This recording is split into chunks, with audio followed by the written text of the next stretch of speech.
नमस्कार, विज्ञान जगत के एक और एपिसोड में आप सबका बहुत बहुत स्वागत है। अगर हम सोचें कि हमारी रोज़मर्रा के अप्लाइंसेस, चाहे वो हमारा सेल फ़ोन है, वॉशिंग मशीन्स हैं, एयर कंडीशनर्स हैं, हमारी गाड़ियां हैं, और चाहे वो सैटेलाइट्स हैं, न्यूक्लियर रिएक्टर्स हैं, या हमारी मिसाइल्स जैसे उपकरण हैं, इन सब में क्या चीज़ है जो कॉमन है? तो जवाब है सेमीकंडक्टर्स।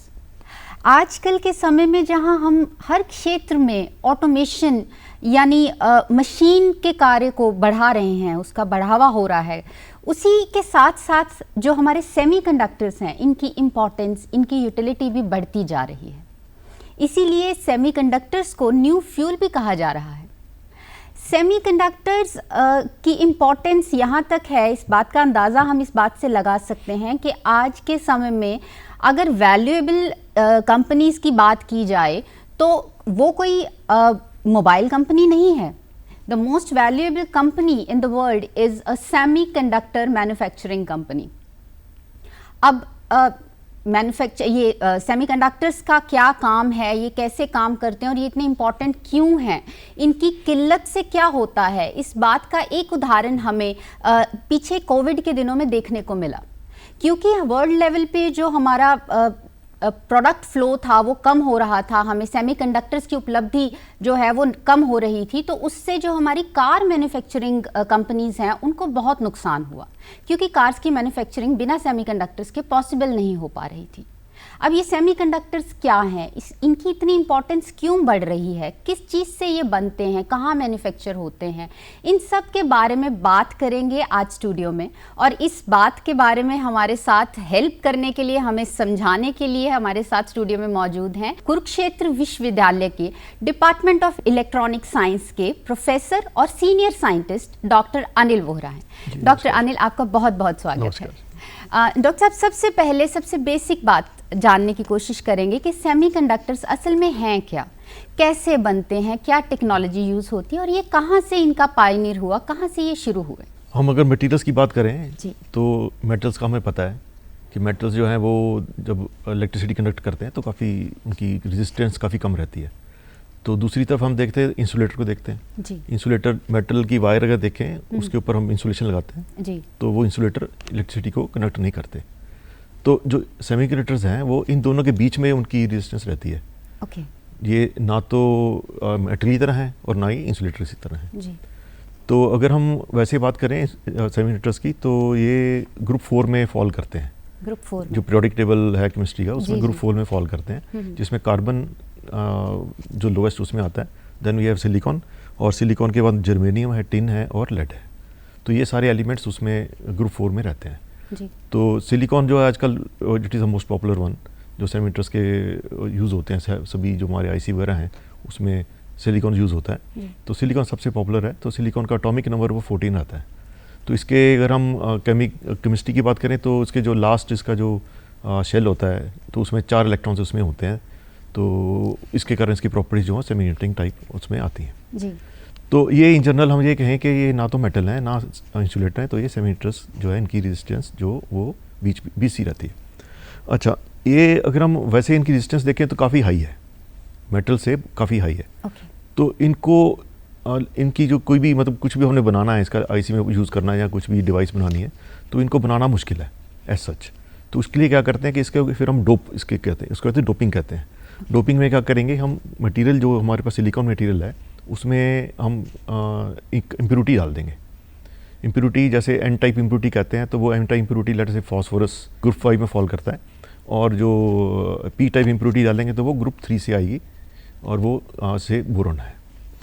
ठीक है, तो इस तरह इसमें अगर इम्प्योरिटी डालेंगे या ग्रुप 3 से या ग्रुप 5 से, तो वो इसकी कनेक्टिविटी को बढ़ा देगा, मतलब डिस्टेंस को थोड़ा कम कर देगा, तो ये इलेक्ट्रिसिटी को कनेक्ट करना शुरू कर देंगे। ठीक है जी। तो इसमें देखें अगर मेटल की बात करें तो मेटल में लेटर से एक क्यूबिक सेंटीमीटर में तकरीबन 10⁻22 के आसपास उसमें एटम्स रहते हैं, तो उतनी उसमें इलेक्ट्रॉन्स भी मिलेंगे हमें। तो इसलिए उनकी कनेक्टिविटी हाई रहती है, यहाँ डिस्टेंस काफ़ी कम रहती है। तो कनेक्टिविटी और डिस्टेंस आपस में ये उल्टे, उनकी परिभाषा में उल्टे रहते हैं। तो सेमीकंडक्टर को हम अगर डोपिंग करेंगे तो तभी वो उस लेवल के आसपास आएंगे।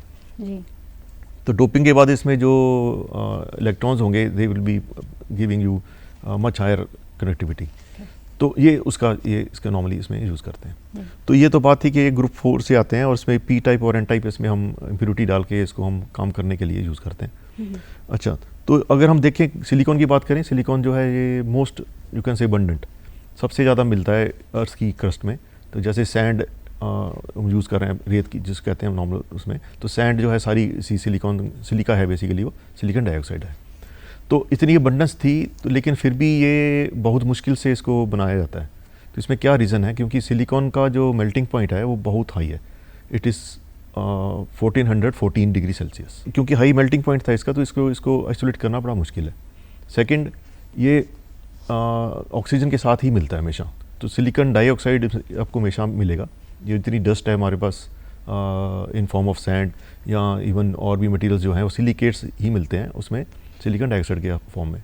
तो सिलिकॉन डाइऑक्साइड अगर हमारे पास है तो केमिस्ट्री का अगर बात करें तो उसको रिड्यूस करके ऑक्सीजन निकाल के we need to get silicon, तो उसको निकालना बड़ा मुश्किल है। तो इस कारण ये बड़ी मुश्किल से it was perfected 1823 it was extracted first of all. तो स्वीडिश साइंटिस्ट थे जैकोब बेrzelius, तो उन्होंने इसको आइसोलेट किया और सिलिकॉन उसमें से निकाला। तो ये 1823 में इसको आइसोलेट किया गया इन एलिमेंटल फॉर्म। अदरवाइज उसके पहले प्रेडिक्शन थी कि हाँ there is silicon as element उसमें एग्जिस्ट करता है और इसको हम एज ए पीरियोडिक टेबल का एलिमेंट माने। सिलिकॉन और जर्मेनियम दो ऐसे सेमीकंडक्टर्स हैं जो नॉर्मली इसमें डिवाइसेस में यूज़ होते हैं, सेमीकंडक्टर्स में डिवाइसेस में यूज़ होते हैं, और इसमें सिलिकॉन इज़ वेरी कैसे पॉपुलर। जर्मेनियम अब ज़्यादातर उसमें यूज़ नहीं होता। देन सेकेंडली 1940 में ये दोनों मटेरियल्स का प्योर क्रिस्टलाइन फॉर्म उसमें इन्होंने डेवलप हुआ। तो 1940 के बाद ही डिवाइसेस आपको इसकी देखने को मिलेंगी। तो तब वर्ल्ड वार 2 चल रही थी, तो वर्ल्ड वार 2 में it was used as radar signal detector.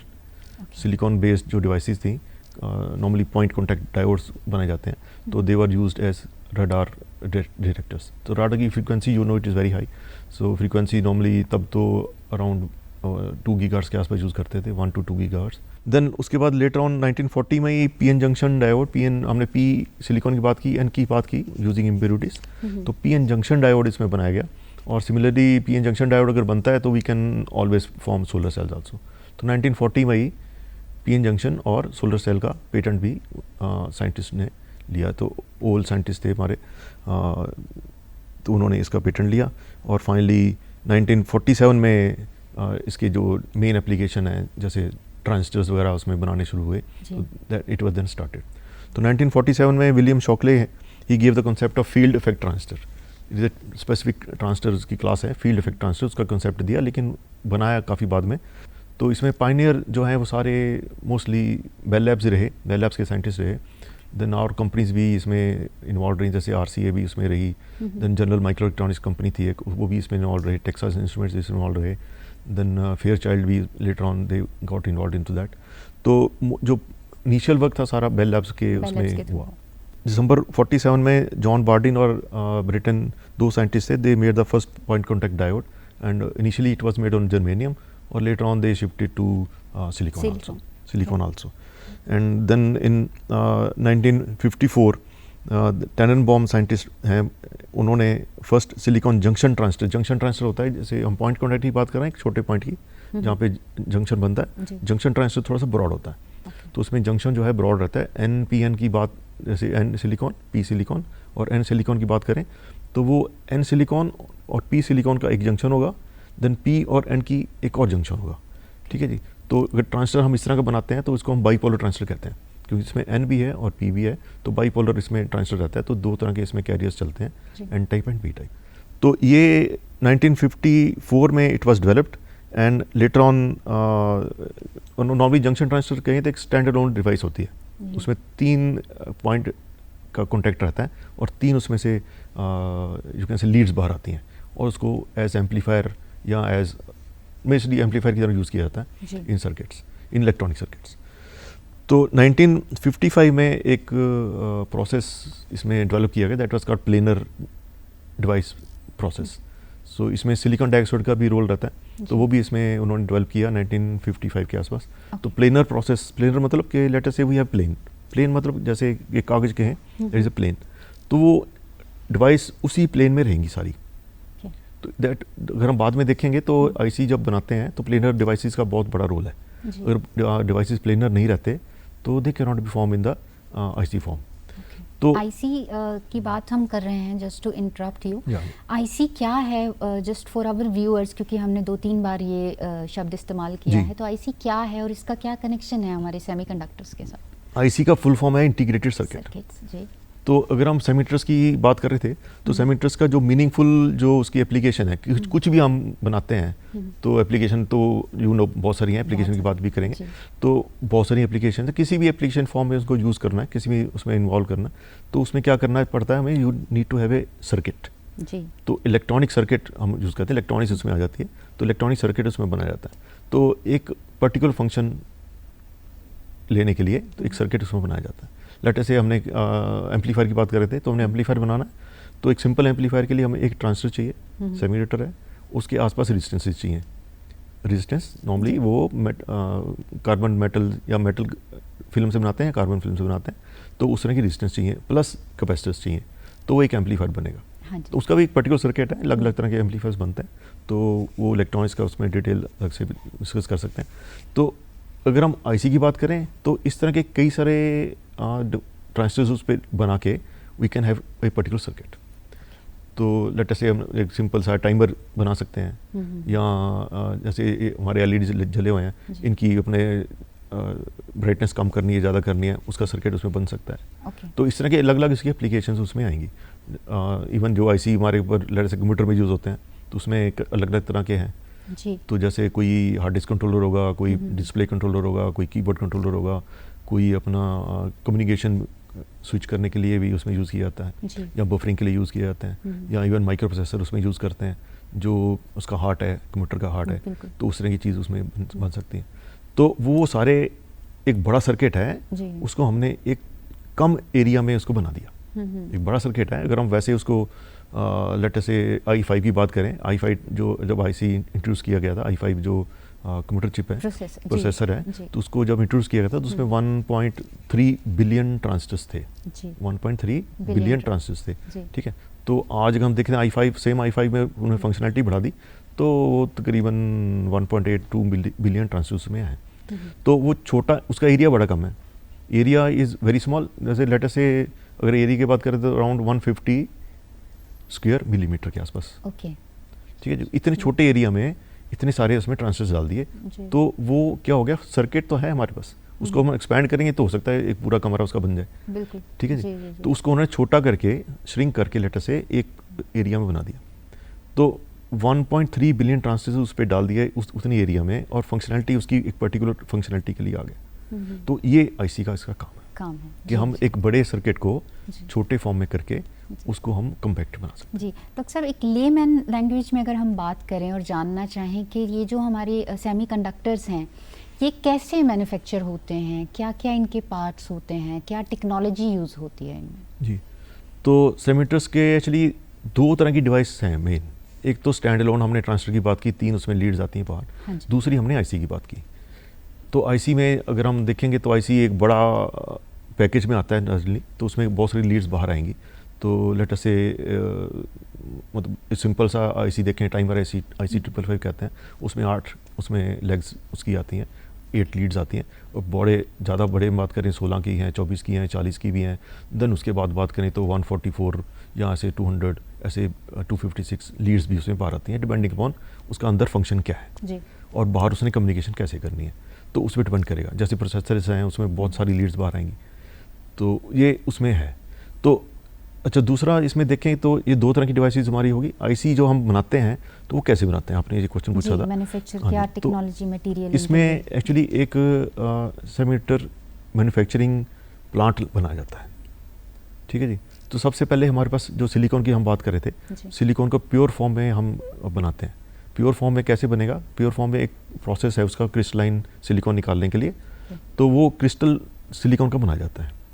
तो वो क्रिस्टल एक काफ़ी बड़ा क्रिस्टल बन जाता है, तो उसको फिर वो डाइस करके काट के उसको उसमें से वेफर्स निकालते हैं सिलिकॉन के।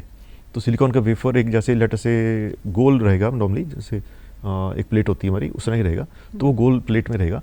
तो उसके ऊपर फिर वो आईसी के जो सर्किट्स हैं वो बनाए जाते हैं। ठीक है जी। तो पहले हमने सिलिकॉन वेफर ले लिया, उसकी क्लीनिंग प्रोसेस है उसका अलग से, तो उसको क्लीन कर देते हैं सो दैट इम्प्योरिटीज जो भी उस पर होंगी, इवन ऑक्सीजन भी उस पर जो एटम्स जो उसके ऊपर स्टिक कर जाते हैं वो भी उसमें से निकाल दिए जाते हैं। तो वो जो रॉ सिलिकॉन सरफेस आता है तो उसके ऊपर फिर वो प्रोसेसिंग करके, उसमें 3 प्रोसेस मेन है। एक तो जैसे ऑक्सीडेशन का प्रोसेस है, देन वी हैव डिफ्यूजन का प्रोसेस है, और फिर इसमें फोटो रेजिस्ट वगैरह का भी काम रहता है। तो वो उसमें क्या है कि एक वेफर हम प्रोसेस कर सकते हैं या फिर हम इकट्ठे भी कर सकते हैं, मतलब 10-20 वेफर भी इकट्ठे हो सकते हैं, तो उसको बैच प्रोसेसिंग कहते हैं। तो लेटर से हमने एक ही आईसी बनाना है, एक आईसी बनाना है, तो कोई भी हम आईसी का नाम लेते हैं, आईसी 555 नॉर्मली बड़े कॉमन है, तो उसको हम यूज़ करते हैं। उसका पर्टिकुलर फंक्शन है टाइमर का, तो हम वो आईसी बनाना चाहते हैं। एक वेफर जो है वो 8 इंच से लेके तकरीबन 12 इंच तक रहता है उसका साइज़।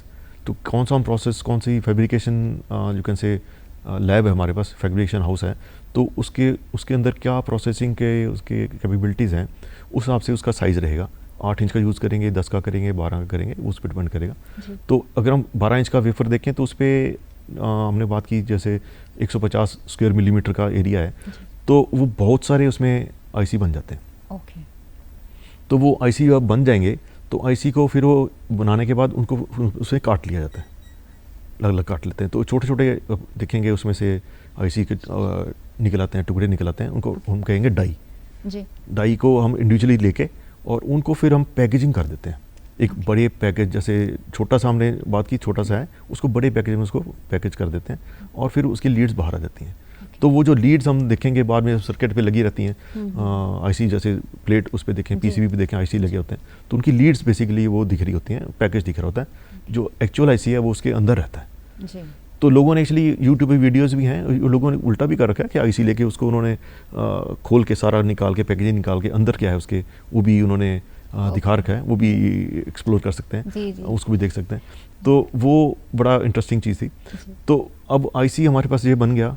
आईसी हमने पीसीबी जो प्रिंटेड सर्किट बोर्ड है उसके ऊपर लगा के उसका फर्दर उसका क्या फंक्शन रहेगा, कैसे वो यूज़ किया जाएगा, डिपेंड करता है, वो डिपेंड करता है किस चीज़ के लिए। जी, अभी हमने बात की कि जो प्रोसेस है इसको हम एक प्रोसेस के थ्रू के जाता है, फिर फैब्रिकेशन भी होता है इसका। तो मतलब इन शॉर्ट हम कहें कि एक तो डिज़ाइनिंग प्रोसेस है इसका और एक इसका फैब्रिकेशन प्रोसेस है। अब अगर हम वर्ल्ड लेवल के डेटा की बात करें तो बहुत ही एक हैंडफुल ऑफ कंपनीज़ हैं जिनके हाथ में इसकी फैब्रिकेशन की एक्सपर्टीज़ है और जो ये सारी वर्ल्ड को सप्लाई हो रही है जहाँ से ये चलता है। तो why India is having in a gap of to that expertise, तो वो कैसे वो जो गैप है वो ब्रिज किया जा सकता है, या क्या रीज़न है कि वी आर लैकिंग बिहाइंड? देखें ऐसा कोई गैप नहीं कह सकते इसको। इसमें 2 प्रोसेस आपने ऑलरेडी कहे हैं, एक तो डिज़ाइन का प्रोसेस है, दूसरा फैब्रिकेशन का है। ठीक है जी। तो डिज़ाइन का प्रोसेस में क्या है, डिज़ाइन का प्रोसेस तो काफ़ी सिंपल है उससे, फैब्रिकेशन से। डिज़ाइन में क्या होता है कि वी हैव ए, लेटर से मेरे पास ही अपना कंप्यूटर है या अच्छा कोई लैपटॉप है, तो वह उस पर सॉफ्टवेयर लेके उस पर डिज़ाइन कर सकता हूँ कि मुझे लेटर से कुछ भी डिज़ाइन करना है। लेटर से कोई नाम लेते हैं, कोई भी अपना फंक्शन है मेरे पास, लेटर कीबोर्ड कंट्रोलर है, उसको मैंने डिज़ाइन करना है, तो वो कीबोर्ड का उसका नॉर्मल लॉजिक उसका लेके I can do the design. तो डिज़ाइन करके उसकी टेस्टिंग हो जाती है, तो वो इनिशियल फेज़ उसका कंप्लीट हो जाता है। तो मेरे पास उसका कीबोर्ड का कंट्रोलर का डिज़ाइन तैयार है। अब क्या करेंगे, उसको फैब्रिकेशन के लिए भेजेंगे। फैब्रिकेशन में क्या है कि फैब्रिकेशन जो हम हाउस की बात कर रहे थे, फैब्रिकेशन लैब की बात कर रहे थे, उसमें बहुत सारा कॉस्ट इन्वॉल्व है। किसी भी टिपिकल फैब्रिकेशन हाउस की जो कॉस्ट है वो it will be starting around $1 billion, तो इट में गो अप टू 2 बिलियन भी जा सकती है, डिपेंडिंग अपॉन क्या उसमें रहेगा, फंक्शनलिटी क्या रहेगी, या उसमें आजकल जैसे डिवाइस का साइज़ है, जो ट्रांजिस्टर्स की हम बात कर रहे थे उसका साइज़ क्या होगा, वो आजकल नैनोमीटर्स में हम बात करेंगे। इनिशियली जब शुरू किया था 1970s की बात है, तो वो 20 माइक्रोमीटर के आसपास था।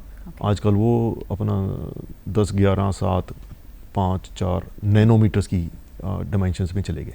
जो डिवाइस जो ट्रांजिस्टर्स हैं उसका उस तरह साइज चला गया। तो जितने छोटा डिवाइस बनाना होगा उतनी हमें अच्छी टेक्नोलॉजी चाहिए। तो जो टेक्नोलॉजी हम बात कर रहे हैं फैब्रिकेशन हाउस में, वो उतनी ही फिर उसकी कॉस्ट बढ़ जाती है। तो अब क्या बात आ गई हमारे पास कि जो हम इतना पैसा इन्वॉल्व कर रहे हैं, तो मेरा एक डिज़ाइन था, मुझे तो उसके लेटर से 1 लाख पीस चाहिए, 1 लाख आईसी चाहिए, तो वो फैब्रिकेशन हाउस मुझे बना के दे देगा, ठीक है। तो वो लेटर से उनका 2-3 दिन में उसका काम पूरा हो गया, बाकी दिन कुछ करेंगे। तो अगर हम इतना इन्वेस्टमेंट कोई करता है तो प्रॉफिट्स भी उसको रिटर्न्स भी चाहिए। तो यही रीज़न है कि वो जो टेक्नोलॉजी है वो लिमिटेड यू कैन से कॉर्पोरेट्स के पास ही रहती है, एक्सपर्टीज़ के हाथ में है। जी। अगर हम एक बेयर मैन लैंग्वेज की बात करें फिर से, कि बिकॉज द आइडिया इसके व्यूअर्स को समझ में आना चाहिए। ये अभी आपने साइज़ की बात की है कि ये पहले इतने साइज़ होता था, अब नैनोमीटर्स में आ गया है। तो अगर हम सेमीकंडक्टर्स को फ्यूचर में देखना चाहें तो वो कहाँ स्टैंड करते हैं और क्या उनका एक रूप होगा, क्या साइज़ होगा? एक्चुअली ये 1970 से शुरू करते हैं वापस।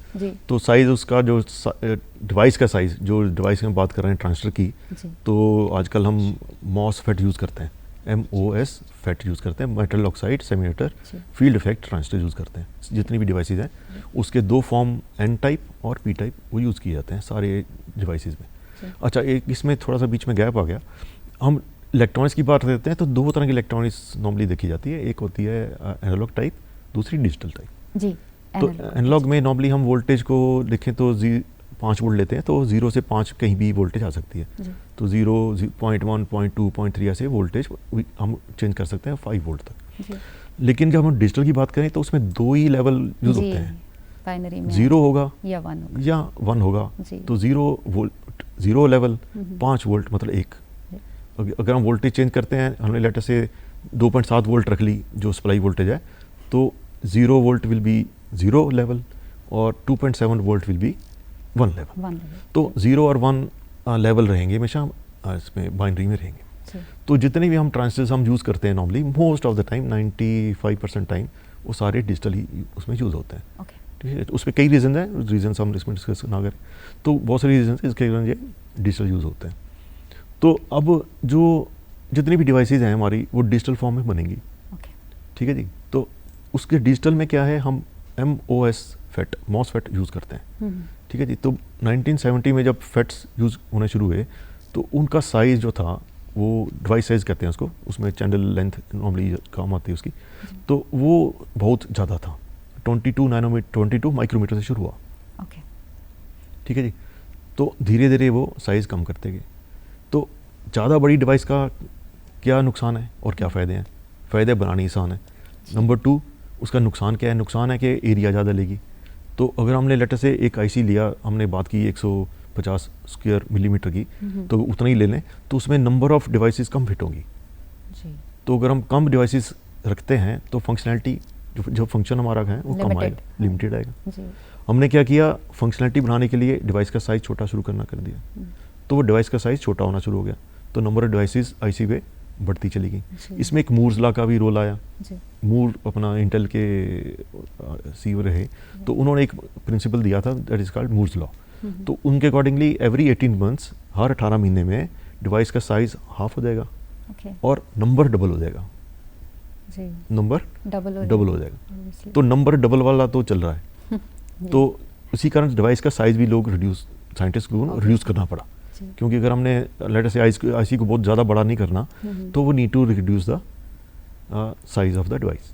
तो वो ऐसी ट्रेंड चलता रहा, धीरे धीरे चलते 22 माइक्रोमीटर से they shifted to some nanometers. 800 nanometer पे आए, 450 नैनोमीटर पे आए, 220 नैनोमीटर, फिर देन 100 से नीचे चले गए 80।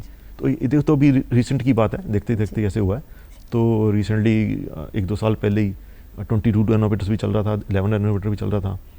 तो प्रोडक्शन जो है 11 नैनोमीटर तो स्टैंडर्ड चल रही है आजकल 22 और 11 पे, और उसे स्पेशलाइज्ड जो माइक्रो प्रोसेसर्स हैं जो स्पेशली हाई परफॉर्मेंस के लिए बनाए जाते हैं, उनको 7 पे या 5 पे या 4 पे या 3 पे भी, और 3 पे तो नहीं आए, 3 पे भी आ जाएंगे, तो 3 नैनोमीटर तक वो आना शुरू हो जाएंगे।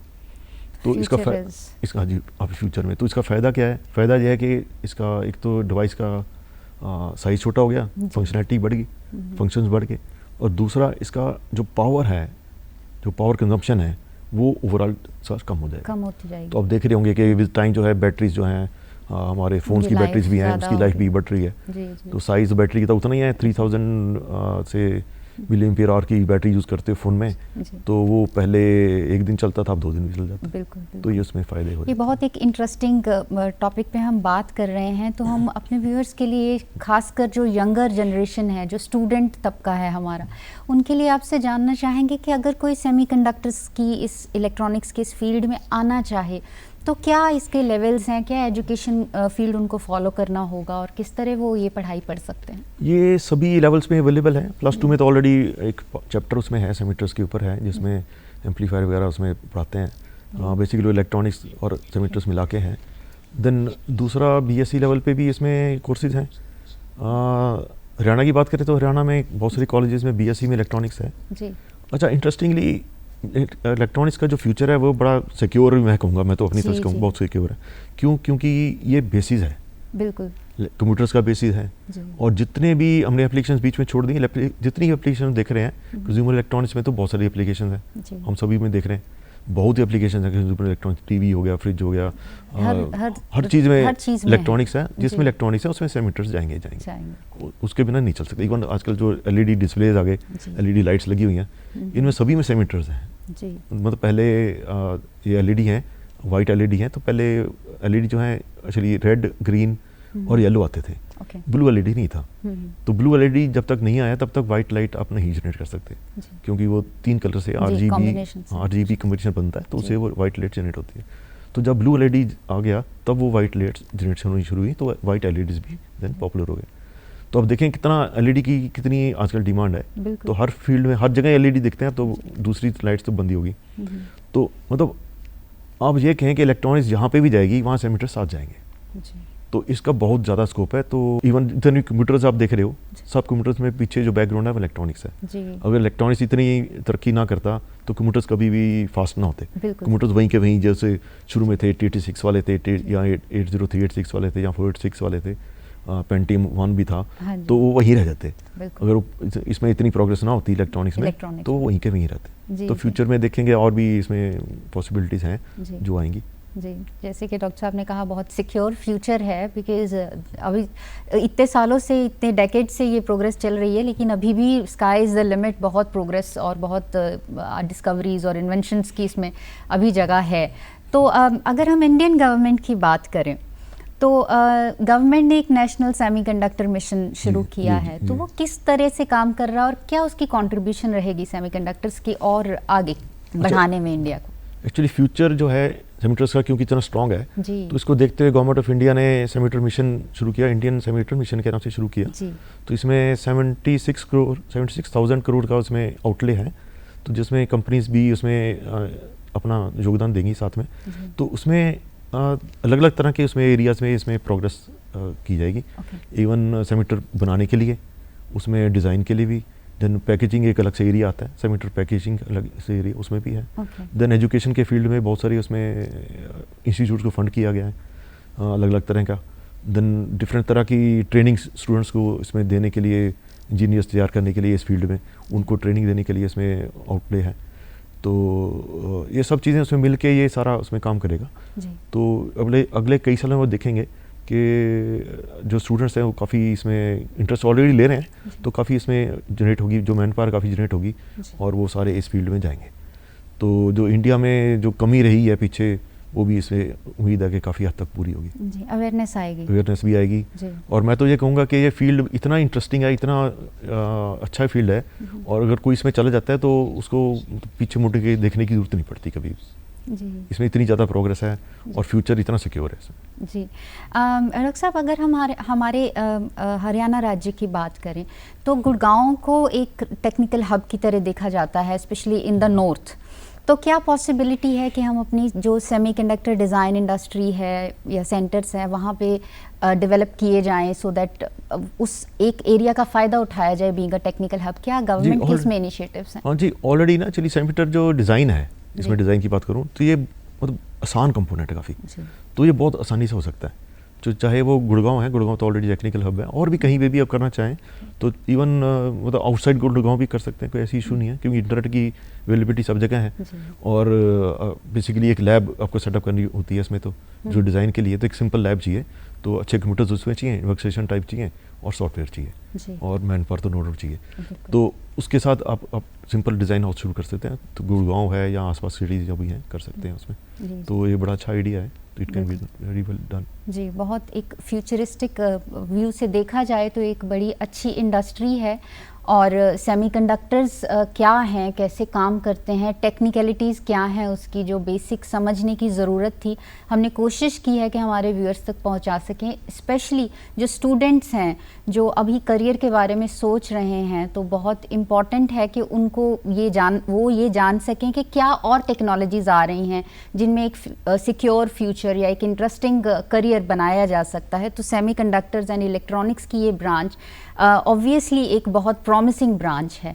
डॉक्टर साहब, आपका बहुत बहुत धन्यवाद स्टूडियो में आके इतने इम्पॉर्टेंट टॉपिक पर हमारे साथ बातचीत करने का। उम्मीद करते हैं कि हम आपको सही नॉलेज और समझा पाए होंगे इस सेमीकंडक्टर्स के इंडस्ट्री के बारे में। और आज समय इतना ही इजाज़त दे रहा है। आप हमें दोबारा हमारे YouTube चैनल पे देख सकते हैं। आज के लिए इतना ही, दीजिए इजाज़त, फिर से होगी मुलाकात। नमस्कार।